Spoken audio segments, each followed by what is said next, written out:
ఓం గంగణపతే నమ ఐం సరస్వత్యే నమ శివాయ గురువే నమ ఆపదర్భహత్తారం దాతారం సర్వసంపదాం లోకాభిరామం శ్రీరామం భూయో భూయ నమామ్యం శ్రీరామ రామ రామేతి రమే రామే మనోరమే సహస్రనామ తత్తుల్యం రామనామ రామేత్. జై శ్రీరామ్. మాతృభ్యో పితృభ్యో గురుభ్యో ఋషిభ్యో నమో నమః. యా దేవీ సర్వభూతేషు మాతృరూపేణ సంస్థితాః నమస్తస్తే నమస్తస్తే నమస్తస్తే నమో నమః. జై గురు దత్తాత్రేయ నమః. శ్రీమాత్రే నమో నమః. యూట్యూబ్ ప్రేక్షకులకి అందరికీ కూడా నమస్కారం అండి. నేను పాలపర్తి గురునాథ్ శర్మ. మీకంతా కూడా జ్యోతిష్ సంబంధమైన విషయాలన్నీ కూడా గోచారరీత్యా ఈ యొక్క గ్రహాల యొక్క స్థితిగతి మేరకంతా కూడా గోచార చక్రవశాత్ అంతా కూడా మేషాది ద్వాదశ రాశుల వాళ్ళకి ఈ యొక్క మాస ఫలితాలంతా కూడా చెప్పడం జరుగుతుంది. గ్రహాల యొక్క స్థితిగతి కలయిక ఆధారంగా వాళ్ళ దృష్టి గ్రహాల యొక్క గ్రహదేవతల యొక్క దృష్టి కేంద్రం అంతా కూడా ఈ రకంగా ఉంటుంది. మేషాది ద్వాదశ రాశుల వాళ్ళకి విశేషంగా వాళ్ళ జీవితంలో అంతా కూడా మాస ఫలితాల్లో అంతా కూడా విశేషంగా శనీశ్వరుడు అంతా కూడా ఈ యొక్క విశ్వవసనామ సంవత్సరంలో మార్చి 29 తారీఖు రోజున విశేషంగా మీనరాశిలో సంచారం చేయడం అంతా కూడా చూసాం మనం. మీనరాశిలో సంచారం చేసిన తర్వాత ఈ జూలై నెల మాసంలో విశేషంగా 13వ తారీఖు రోజున వక్రగతి అనేది పొందడం అనేది జరుగుతూ ఉంటుంది.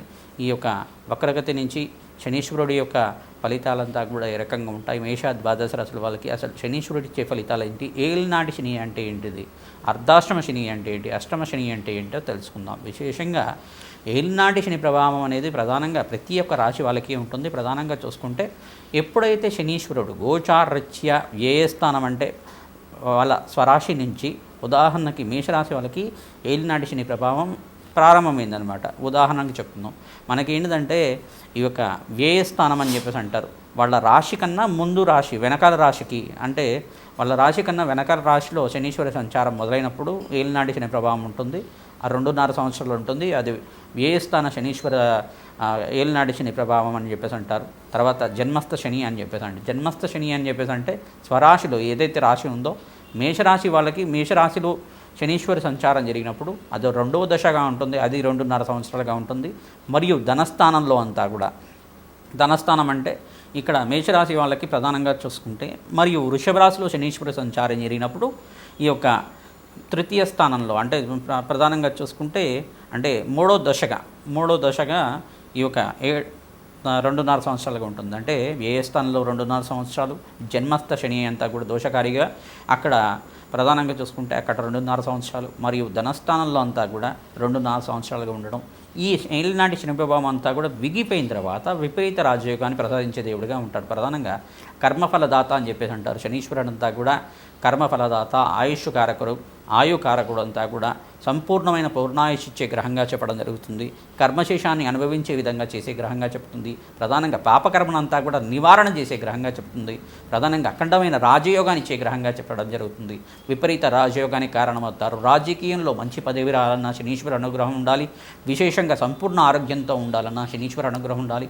ఆర్థికమైన ఉన్నత స్థితి కలిగి అష్టైశ్వర యోగం కలగాలన్నా శనీశ్వర యోగం కలగాలి. ప్రధానంగా నవగ్రహాల్లో విశేషమైన స్థానం అంతా కూడా శనీశ్వరుడికి ఉంది. ప్రధానంగా చూసుకుంటే సూర్యపుత్రుడిగా ఛాయా మార్తాడ సంబుద్ధుడిగా చెప్పడం జరుగుతుంది. ప్రధానంగా చూసుకుంటే శనీశ్వరుడు అంతా కూడా తైలాభిషేకానికి ప్రీతమానసుడిగా ఉంటాడు. ఎవరైతే తైలాభిషేకం చేస్తూ ఉంటారో శని త్రయోదశి రోజు కానీ శనివారం రోజున కానీ విశేషమైన తైలాభిషేకం అంతా కూడా చేస్తుంటారు. ప్రాతకాలంలో అంతా కూడా అఖండమైన పుణ్యయోగం ఇచ్చే గ్రహంగా చెప్పడం. తిలదానము తిలహోమం ఆచరించడం వల్ల ఏలినాటి శని ప్రభావం నుంచి బయటపడడానికి ఆస్కారం ఉంటుంది. ఎవరికైతే కనుక ఏలినాటి శని ప్రభావం ఉందో మేషాది ద్వాదశ రాశుల వాళ్ళంతా కూడా శీఘ్రంగా కాయలభైరవ స్వామి దేవాలయంలో విశేషంగా అంతా కూడా కూష్మాండ దీపాన్ని వెలిగించాలి. ప్రతి అష్టమి తిథి రోజు కానీ శనివారం రోజు కానీ ఆదివారం రోజున కానీ పౌర్ణమి వేళల్లో కానీ అమావాస్య వేళల్లో కానీ అష్టమి నవమి తిథుల్లో కానీ విశేషంగా కాయలభైరవ స్వామికి అంతా కూడా అభిషేకము భస్మాభిషేకం ఆచరించిన తర్వాత ఈ యొక్క కూష్మాండ దీపాన్ని వెలిగించి అక్కడంతా కూడా స్వామివారికి ఈ యొక్క పరవాన్నాన్ని నివేదన చేయడం వల్ల పొంగలిని నివేదన చేయడం వల్ల మీకున్న ఏలినాటి శని ప్రభావం అంతా వీగిపోయి మీకంతా కూడా అష్టైశ్వర్య యోగం కలగడానికి ఆస్కారం ఉంటుంది. ఇక్కడ వక్రగతిలో ఉన్న శనీశ్వరుడి యొక్క ప్రభావం అంతా కూడా వక్రగతి ఇంకా మొదలే కాలేదు. వక్రగతి రాకముందే ఆ యొక్క దాని ప్రభావం అంతా కూడా శనీశ్వరి ప్రభావం అంతా కూడా ముందుగానే ప్రకృతిలో అంతా కూడా వైపరీత్యాలు జరుగుతూ ఉండడం, ఇట్లాంటి విమాన ప్రమాదాలు జరగడం కానీ ఆ యొక్క ఆర్థిక సంక్షోభం జరగడం కానీ ఇట్లాంటివి జరుగుతూ ఉన్నాయి. ప్రధానంగా చూసుకుంటే ఆ యొక్క జన నష్టం జరగడం కానీ ఈ యొక్క ప్రకృతిలో అంతా కూడా కొన్ని సంఘటనలు జరగడం కానీ ఈ యొక్క ప్రమాదాలు అనేది సూచనప్రాయంగా చెప్పడం జరుగుతుంది. ఈ యొక్క శనీశ్వరుడి దోషకారకంగా ఇట్లా జరుగుతూ ఉంటుంది వక్రగతి ప్రభావంగా. దాని తర్వాత ఏంటిదంటే ప్రధానంగా ఈ యొక్క ప్రకృతి దేవిని అంతా కూడా మానవాళి సంరక్షిస్తూ ఉంటే కనుక ప్రకృతి అంతా కూడా అందరినీ కాపాడుతూ ఉంటుంది. ఈ యొక్క మనం చేసే పుణ్య కార్యక్రమాల్లో అంతా కూడా ప్రకృతి అంతా కూడా మనకు సహకారం అందిస్తూ ఉంటుంది. కావున అందరికి కూడా ప్రతినిత్యం కూడా ఈ యొక్క మీకు చేతనైతే కనుక ఏదైనా మొక్కని దేవాలయ ప్రాంగణంలో నాటడానికి ప్రయత్నం చేయండి, దాన్ని సంరక్షించండి. తద్వారా ప్రకృతి దేవిని అంతా కూడా సంరక్షించే విధంగా ఉంటుంది, లోక కళ్యాణం జరుగుతుంది. తద్వారా అంతా కూడా ఎవరైతే వృక్షో రక్షతి రక్షిత అని చెప్పేసి అంటూ ఉంటారు, మొక్కల్ని నాటడం వల్ల విశేషమైన పుణ్య ఫలితం వంశాభివృద్ధికి కారణమవుతుంది, అష్టైశ్వర్య యోగం కలుగుతుంది, అఖండమైన పుణ్యప్రాప్తి కలుగుతుంది. దాన్ని నాటి వదిలిపెట్టకుండా సంరక్షించాలి, దాన్ని పెంచాలి, పోషించాలి. తద్వారా దానికి వచ్చే ఫలాలంతా కూడా ఎవరైనా పొందుతుంటే మీరు తినచ్చు, లేదన్నా ఎవరైనా వేరే వాళ్ళు ఎవరైనా మానవాళ్ళు ఎవరైనా తినచ్చు. దాన్ని అంతా కూడా ఎవరికైనా ఫలాలు పొందినప్పుడు ఆ యొక్క పుణ్య ఫలితం అంతా కూడా అఖండమైన పుణ్యయోగం కలిగే విధంగా ఉంటుంది. విశేషంగా అందరి కూడా మీ జన్మజాతకంలో ఉండే గ్రహాలకి దోషాలకి పరిహారం చేసుకుంటూనే వృక్షరాజానికి ప్రీతికరంగా విశేషంగా అందరు కూడా మీకు ఈ యొక్క విశేషమైన మొక్కలు అనేది ఉంటాయన్నమాట. మీకు తెలిసిన మొక్కలు కానీ ఈ యొక్క ప్రధానంగా చూసుకుంటే మారేడు చెట్టు కానీ మారేడు మొక్కలైనా కానీ అరటి పిలకనైనా కానీ ప్రతి ఒక్క తులసి మొక్కనైనా కానీ నాటడం వల్ల దేవాలయ ప్రాంగణంలో నాటడం వల్ల విశేషమైన మొక్కలంతా కూడా ఎవరైతే కనుక పనస మొక్కనైతే నాటుతూ ఉంటారో వాళ్ళకంతా కూడా గురుబలం పెరగడానికి ఆస్కారం ఉంటుంది. విశేషంగా ఉసిరి మొక్కనంతా కూడా నాటడం వల్ల అఖండమైన ఐశ్వర్య యోగం సిద్ధిస్తుంది, మహాలక్ష్మి కటాక్షం కలుగుతుంది. మహావిష్ణు ప్రీతికరంగా ఉసిరి మొక్కని తులసి మొక్కనంతా కూడా నాటడం వల్ల విశేషమైన పుణ్యయోగం సిద్ధిస్తుంది. విశేషంగా వైష్ణవాలయంలో నాటడం వల్ల అఖండ పుణ్యయోగం సిద్ధిస్తుంది. కావున అందరికీ కూడా విశేషమైన ఫలితం వచ్చే విధంగా ఈ యొక్క ఫలితాలంతా కూడా చెప్తాం. విశేషంగా ఎవరైతే ఏలినాటి శని ప్రభావంలో కానీ అర్ధాష్టమ శని ప్రభావంలో కానీ అష్టమ శని దోషంలో కానీ ఉన్నారు, విశేషంగా జూలై నెల మాస ఫలితాల్లో భాగంగా శనీశ్వరి యొక్క ఫలితాలంతా కూడా వక్రగతి పొందిన తర్వాత ఇటువంటి పుణ్య ఫలితాలు వస్తాయి. ప్రధానంగా ఇటువంటి దోషాన్ని నుంచి బయటపడడానికి ఆస్కారం ఉంటుంది. వ్యాపారంలో కానీ ఆర్థిక ఇబ్బందుల్లో కానీ దాని నుంచి బయటపడడానికి ఇటువంటి పరిష్కారాలు ఆచరించాలంతా కూడా మేషాది ద్వాదశ రాశుల వాళ్ళకి ఎటువంటి ఫలితాలు వచ్చే విధంగా తెలుసుకుందాం. ప్రధానంగా నాగవల్లి దళార్చన పూజా విధానం ఆంజనేయ స్వామికి సింధూరాభిషేకం ఆచరించడం వల్ల విశేషమైన పుణ్య ఫలితం కలుగుతూ ఉంటుంది. తమలపాకు పూజ అంతా కూడా ఆచరించడం, తమలపాకుల మీద శ్రీరామ అనే నామాన్ని సింధూరంతో కానీ గంధంతో కానీ రచించి ఆ మాలనంతా కూడా తీసుకెళ్ళి ఆంజనేయ స్వామి మెడలో హారంలాగా వేయడం వల్ల శ్రీరామ నామ జపం చేసుకున్న మాత్రం చేతిని సకల గ్రహదోష నివారణ జరుగుతుంది. శనీశ్వరుడంతా కూడా మానవాళికి వరమిచ్చాడన్నమాట. ఎవరైతే ఆంజనేయ స్వామి దేవాలయంలో ఆంజనేయ స్వామిని అర్చించిన తర్వాత విశేషంగా నాకంతా కూడా శనివారం రోజున తైలాభిషేకం చేసి నల్ల నువ్వులంతా కూడా నా పాదాల మీద వేసిన వాళ్ళకి అఖండమైన పుణ్యయోగాన్ని ఏలినాటి శని ప్రభావం నుంచి బయటపడి వాళ్ళకంతా కూడా శనీశ్వర దోషం నుంచి బయటపడడానికి ఆస్కారం ఉంటుంది. కర్మశేషం అంతా కూడా పాపకర్మ నివారణ జరిగే విధంగా నేను అనుగ్రహిస్తాను.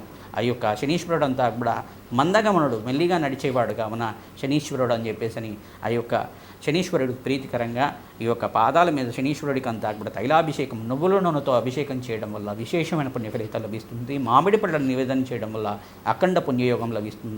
శనివారం శనిహోరలో అంతా కూడా బ్రాహ్మణోత్మకి విశేషంగా నల్ల నువ్వులు నల్ల ద్రాక్ష అంతా కూడా దానం చేయడం వల్ల పుణ్యయోగం సిద్ధిస్తుంది. నరఘోష నరపిడ నరశాపం నుంచి బయటపడడానికి కూష్మాండ దీపాన్ని అమ్మవారి దేవాలయంలో కానీ కాలభైరవ దేవాలయంలో కానీ హనుమత్ దేవాలయంలో వెలిగించడం వల్ల సకల గ్రహదోష నివారణ జరగడానికి ఆస్కారం ఉంటుంది. ప్రతినిత్యం కూడా నవగ్రహ దేవాలయంలో ప్రదక్షిణ ఆచరించాలి.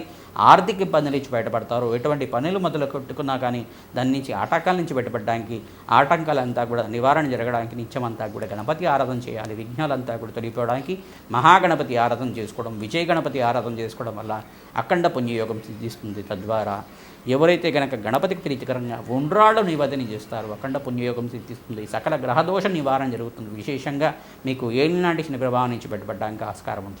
వృశ్చిక రాశి జాతకులకంతా కూడా విశేషంగా జూలై నెల మాస ఫలితాల్లో భాగంగా విశేషంగా శనీశ్వర దోష నివారణ జరగడానికి ఎటువంటి పరిహారాన్ని ఆచరిస్తే కనుక అఖండ పుణ్యయోగం సిద్ధిస్తుంది. ప్రధానంగా చూసుకుంటే జూలై మాసంలో అంతా కూడా శనీశ్వరుడు వక్రగతి పొందుతున్నాడు కావున ఈ యొక్క జూలై 13వ తారీఖు రోజున సంభవిస్తుంది. విశేషంగా మీరంతా కూడా శనీశ్వర ప్రీతికరంగా తైలాభిషేకం చేసుకోవడం, శని త్రయోదశి వచ్చిన రోజున ఈ యొక్క తిలదానం చేసుకోవడం, శనివారం రోజున శనిహోరలో అంతా కూడా తిలలు ద్రాక్ష పండ్లు దానం చేసుకోవడం, వస్త్రదానం చేయడం విశేషంగా అఖండ పుణ్యయోగం సిద్ధిస్తుంది. గోమాత సేవని చేయడం వల్ల అఖండ పుణ్యయోగం లభిస్తూ ఉంటుంది. తద్వారా మీరంతా కూడా సకల గ్రహదోషం నుంచి బయటపడడానికి ఆస్కారం ఉంటుంది. బీద వాళ్ళకి అన్నదానం చేయడం వల్ల, శునకాలకంతా కూడా ఆహారం పెట్టడం వల్ల అఖండ పుణ్యయోగం సిద్ధిస్తుంది. రావి చెట్టు దగ్గర చీమలకి ఆహారంగా చక్కెర కానీ బెల్లం కానీ సమర్పించడం వల్ల సకల గ్రహదోష నివారణ జరిగి అప్పుల బాధ నుంచి బయటపడడానికి, ఆర్థిక ఇబ్బంది నుంచి బయటపడడానికి ఆస్కారం ఉంటుంది. సకలను ధనప్రాప్తి కలగడానికి ఆస్కారం ఉంటుంది. కావున అందరూ కూడా విశేషంగా ఈ పరిహారం చేస్తూ ఉండండి, మంచి ఫలితాలు పొందుతారు. ప్రధానంగా మీరంతా కూడా ఎవరికైతే ఆర్థిక ఇబ్బందులతో బాధపడుతున్నారో ప్రతినిత్యం కూడా కనకదార స్తోత్రాన్ని పఠనం కానీ చేయడం వల్ల మహాలక్ష్మి ఆవిర్భావ చరిత్ర అనే చరిత్ర ఉంటుంది. మహాలక్ష్మి యొక్క చరిత్ర అంతా కూడా వినడం వల్ల అఖండ ఐశ్వర్యోగం సిద్ధించడానికి ఆస్కారం ఉంటుంది. మహాలక్ష్మి సహస్రనామాన్ని వినడం కానీ చదవడం కానీ చేస్తూ ఉండండి. అఖండమైన పుణ్యయోగంతో రాజమార్గంలో మీకంతా కూడా ఐశ్వర్యోగం సిద్ధించడానికి ఆస్కారం ఉంటుంది. కావున ఈ యొక్క పరిహారం అంతా కూడా చేసుకోండి. ప్రధానంగా వృశ్చిక రాశి జాతకులంతా కూడా అంగారకుడు ప్రీతికరంగా ఈ యొక్క ప్రతినిత్యం కూడా సుబ్రహ్మణ్య స్వామి ఆరాధన చేసుకోవడం వల్ల అఖండ పుణ్యయోగం సిద్ధిస్తుంది. ప్రతినిత్యం కూడా ఈ యొక్క అంగారకుడు ప్రీతికరంగా ఎరుపు రంగు వస్త్రాన్ని, దానిమ్మ పళ్ళని దానం చేయడం వల్ల మంచి యోగకరంగా ఉంటుంది. మీరంతా కూడా ఈ యొక్క సకల గ్రహదోష నివారణ జరగడానికి ఈ యొక్క పరిష్కారం చేస్తూ ఉండాలి. హనుమత్ దేవాలయంలో ప్రతినిత్యం కూడా ఈ యొక్క తమలపాకు పూజ చేయడం వల్ల, సహస్రనామార్చన చేసుకోవడం వల్ల మంగళవారం రోజున, ఆదివారం రోజున, గురువారం రోజున, శుక్రవారం రోజున, శనివారం రోజున విశేషంగా స్వామివారికి అంతా కూడా అభిషేకాలు ఆచరించడం వల్ల, హనుమత్ దేవాలయంలో 108 ప్రదక్షిణాలు ప్రతినిత్యం కూడా ఆచరించుకోవడం వల్ల అఖండ పుణ్యయోగం సిద్ధిస్తుంది. సకల గ్రహదోష నివారణ జరగడానికి ఆస్కారం ఉంటుంది. ఉద్యోగంలో మార్పులు జరగడానికి అవకాశాలు ఉన్నాయి. వ్యాపారంలో లాభాలు గణించడానికి అవకాశం ఉన్నాయి. శ్రమతో కూడిన సంపాదన ఉంటుంది. అఖండ పుణ్యయోగం సిద్ధిస్తుంది. బీద వాళ్ళకి అన్నదానం చేయండి, మంచి యొక్కరమైన జీవితం జీవిస్తూ ఉంటారు. ప్రధానంగా చంద్రగ్రహ దోష నివారణ జరుగుతుంది.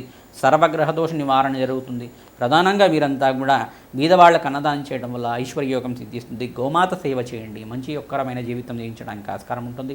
వృక్షరాజాయ నమః. వృక్షాన్ని అంతా కూడా ఏదైనా మొక్కని దేవాలయ ప్రాంగణంలో ఈ యొక్క మొక్కని పెట్టడం వల్ల అఖండ పుణ్యయోగం లభిస్తూ ఉంటుంది. ప్రధానంగా ఈ యొక్క వృక్షరాజానికి ప్రీతికరంగా ప్రతినిత్యం కూడా ప్రకృతిదేవి ప్రీతికరంగా ఏదైనా మొక్కని నాటండి. ఆ మొక్కనంతా కూడా అమ్మవారికి ప్రీతికరంగా దాన్ని స్థాపన చేసి మంచిగా అంతా కూడా పెంచడానికి ప్రయత్నం చేసుకోండి. మంచి అవకాశాలు సిద్ధిస్తాయి. ఐశ్వర్యోగం లభిస్తూ ఉంటుంది. ధనధాన్యాది సమృద్ధి కలగడానికి ఆస్కారం ఉంటుంది. మంచి అవకాశాలు రావడానికి ఆస్కారం ఉన్నాయి. సినీ రంగంలో వాళ్ళు విశేషంగా మంచి అవకాశాలు వస్తూ ఉంటాయి. ప్రధానంగా మీరంతా కూడా రాజశ్యామల యజ్ఞాధికర్తలు కానీ, వారాహిదేవి హోమం కానీ చేసుకోవడం వల్ల, కాలభైరవ శాంతి హోమాది కార్యక్రమాలు చేసుకోవడం వల్ల అఖండమైన ఐశ్వర్య ప్రాప్తి లభిస్తూ ఉంటుంది. లక్ష్మీ కుబేర హోమశాంతి కార్యక్రమాలు ఎవరైతే చేసుకుంటూ ఉంటారో విశేషమైన పుణ్య ఫలితంతో మహాలక్ష్మి కరుణా కటాక్ష వీక్షణలంతా కూడా లభించడానికి ఆస్కారం ఉంటుంది. శ్రీమాత్రే నమః.